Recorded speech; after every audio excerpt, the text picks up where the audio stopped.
ఇచ్చిన మాటకు కట్టుబడి నిజమైన నాయకుడు జగన్ అని వైసీపీ ప్రభుత్వ హయాంలో నవరత్నాలు అమలు చేసి జనం గుండెల్లో గూడు కట్టుకున్న ఆయనను ఆపే శక్తి ఎవరికీ లేదని వైసీపీ జాతీయ అధికార ప్రతినిధి మాజీ MP city incharge Margani Bharatram పేర్కొన్నారు.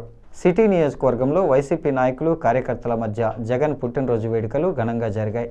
మోరంపూడి జంక్షన్ ఫ్లైఓవర్ వద్ద 40 అడుగుల జననేత జగన్ ఫ్లెక్సీకి పాలాభిషేకం చేసిన భరత్ అనంతరం కేక్ కట్ చేసి పేదలకు దుప్పట్లు, మహిళలకు చీరలు పంపిణీ చేశారు. ఆయన మాట్లాడుతూ జగన్ 5 ఏళ్ల పాలన రామరాజ్యంగా సాగిందని, ఇప్పుడు కూటమి పాలనలో అన్ని నేరాలు ఘోరాలే జరుగుతున్నాయని, ప్రజలు ప్రశాంతంగా జీవించే పరిస్థితి కనిపించడం లేదన్నారు. మళ్ళీ జగన్ గతంలో కంటే గొప్పగా అధికారంలోకి రావడం ఖాయమని అన్నారు.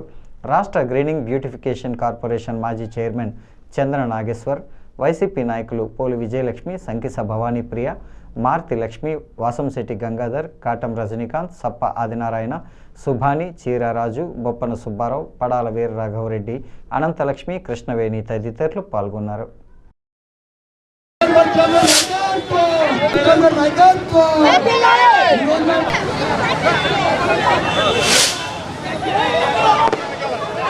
మరి చంద్రబాబు నాయుడు గారు 15 సంవత్సరాలు ముఖ్యమంత్రి కింద ఉన్నప్పుడు గవర్నమెంట్ స్కూల్స్ చూస్తే ఎంత దారుణమైన పరిస్థితుల్లో ఉండేదో, టాయిలెట్స్ కూడా పూర్తి స్థాయిగా లేని సందర్భాలు. జగనన్నని ప్రతి ఒక్క ప్రజానికం కూడా మెచ్చుకుంటా ఉన్నారు, గుర్తుకు చేసుకుంటా ఉన్నారు. మేం పొరపాటు చేశామని చాలామంది ప్రజలు బాధపడుతూ ఉన్నారు. జగన్మోహన్ రెడ్డి గారు ఇచ్చిన డబ్బుతోనే మేము తిన్నాము, మేము ఆనందంగా ఉండేవాళ్ళము, ఇవాళ ఆ పరిస్థితులు లేవు అని చెప్పి ప్రజలందరూ కూడా వాపోతూ ఉన్నారు. ఖచ్చితంగా దేవుడి యొక్క ఆశీస్సులు జగనన్న పైన ఉంటుంది.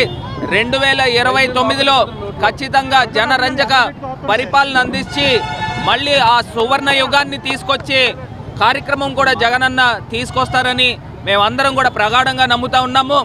మరి మనం ఎవరం కూడా ఆ రోజుల్లో రామరాజ్యం చూడలేదు, కానీ ఇప్పుడు జగన్మోహన్ రెడ్డి గారు 2019 నుంచి 24 దాకా ఆయన ఇచ్చిన సంక్షేమ పథకాలు విద్యార్థుల దగ్గర నుంచి, మహిళల దగ్గర నుంచి, నిరుద్యోగ యువత దగ్గర నుంచి, రైతన్నల దగ్గర నుంచి ఎన్నో సంక్షేమ పథకాలు ఇచ్చిన మరి గొప్ప నేత జగనన్న.